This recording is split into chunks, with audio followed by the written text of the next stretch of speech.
ದೊಡ್ಡ ರೀತಿ ಪ್ರತಿಭಟನೆಯನ್ನು ಮಾಡಬೇಕಾಗುತ್ತೆ. ದೊಡ್ಡದಾದಂತಹ ನಾನೇ ಕರಿತೀನಿ. ಎತ್ತಿನೊಳೆ ಎಲ್ಲ ಮಿತ್ರರನ್ನ ನಾನು ಕರೆದು ರೈತರ ಬಾಂಧವರನ್ನು ಕರೆದು ದೊಡ್ಡ ಪ್ರತಿಭಟನೆಯನ್ನ ಕೇಂದ್ರ ಸರ್ಕಾರದ ವಿರುದ್ಧ ಮಾಡಬೇಕಾಗುತ್ತೆ. ಕೇಂದ್ರ ಸರ್ಕಾರಕ್ಕೆ 16 ಸಾರಿ ಹೋಗಿ ಮನವಿ ಕೊಟ್ಟಿದ್ದೀವಿ. ಅಲ್ಲಿ ಮಂತ್ರಿಗಳನ್ನು ಕಂಡಿದ್ದೀವಿ. ಕರ್ನಾಟಕ ರಾಜ್ಯದ ಮೇಲೆ ದ್ವೇಷವೋ ಇಲ್ಲ ಇವ್ರಿಗೇನಾದ್ರು ನೀರಾವರಿ ಯೋಜನೆಗಳು ಈ ರಾಜ್ಯದಲ್ಲಿ ಈ ರಾಷ್ಟ್ರದಲ್ಲಿ ಆಗಬೇಕು ಅಂತಕ್ಕಂಥ ಭಾವನೆ ಏನಾರ ಇದೆಯೋ ಇವರಿಗೆ ಕೇಂದ್ರ ಸರ್ಕಾರಕ್ಕೆ? ಕೇಂದ್ರದ ಅರಣ್ಯ ಮಂತ್ರಿಗಳನ್ನ ನಾನು ಈ ಸದನದ ಮುಖಾಂತರ ಒತ್ತಾಯ ಮಾಡ್ತೀನಿ. ಈ ರಾಜ್ಯದ ಜವಾಬ್ದಾರಿ ಹೊತ್ತಿರ್ತಕ್ಕಂಥ ಇಲ್ಲಿಂದ ಹೋಗಿ 2-3 ಜನ ಮಂತ್ರಿಗಳಾಗಿದ್ದಾರಲ್ಲ ಆ ಪುಣ್ಯಾತ್ಮರು, ಅವರು ಈ ಯೋಜನೆಗೆ ಬಂದಿರತಕ್ಕಂಥ ಈ ಕಂಟಕವನ್ನು ನಿವಾರಣೆ ಮಾಡಿ ಆ ಎತ್ತಿನೊಳೆ ನೀರನ್ನ ಕೋಲಾರಕ್ಕೆ ಕುಡಿಯೋ ನೀರನ್ನ ಕೊಡಬೇಕದು. ಕೋಲಾರದವರೆಗೆ ಹೋಗ್ಬೇಕು, ನೀರು ಸಿಗುತ್ತೆ.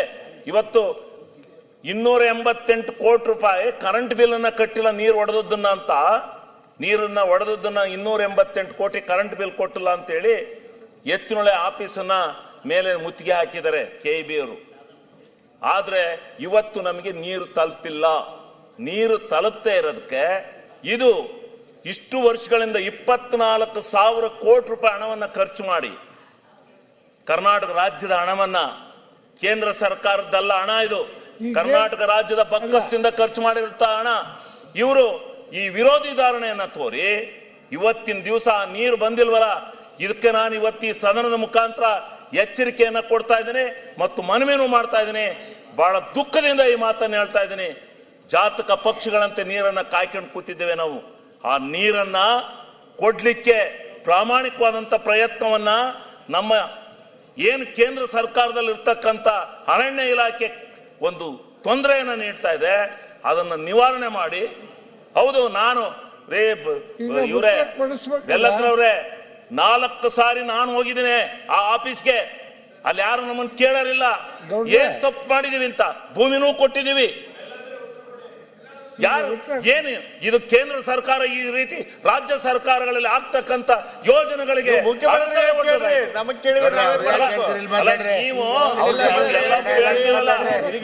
ಅದಕ್ಕೋಸ್ಕರ ಏನ್ ಇದನ್ನ ನಾನು ನಿಮ್ಗೋಸ್ಕರ ಹೇಳ್ತಾ ಇಲ್ಲ. ರಾಜ್ಯ ಸರ್ಕಾರದಿಂದ ಕೇಂದ್ರ ಸರ್ಕಾರ ಮಾಡಿರ್ತಕ್ಕಂಥ ತಪ್ಪು ಇಷ್ಟು ವರ್ಷ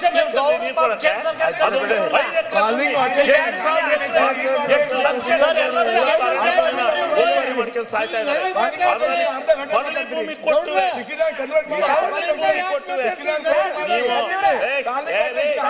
ಕಷ್ಟ ನಮಗೆ ಗೊತ್ತೇ. ನೀರು ಹೋಗ್ಬೇಕು. ಈ ರೀತಿ ಧೋರಣೆನ ಕಟ್ಟಬೇಕು ಕೇಂದ್ರ ಸರ್ಕಾರದ ನೀತಿ.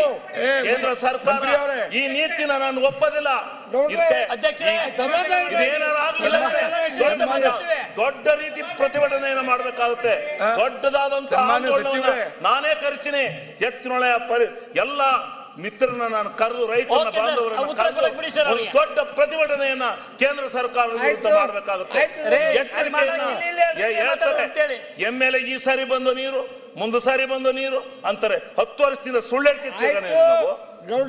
ನೀರು ಬಂದು ವಾಯುವಿಲಾಸ ಸಾಗರ ಸೇರ್ತಾ ಇದ್ದಾರೆ, ಸಮುದ್ರ ಬೀಳ್ತಾ ಇದ್ದಾರೆ. ಯಾಕೆ ಅನ್ಯಾಯ ಮಾಡ್ತೀರಿ? ಇದಕ್ಕೆ ಕೇಂದ್ರ ರಾಜ್ಯ ಸರ್ಕಾರಗಳ ಈ ಒಕ್ಕೂಟ ವ್ಯವಸ್ಥೆಯಲ್ಲಿ ಈ ಸಂಬಂಧವೇನು? ಇದು ಕೇಂದ್ರ ಸರ್ಕಾರ ಮಾಡ್ತಾರೆ, ಅರಣ್ಯ ಇಲಾಖೆ ಅನ್ಯಾಯ. ಇದು ಉಗ್ರವಾಗಿ ಕಂಡುಹಿಡಿತೇನೆ.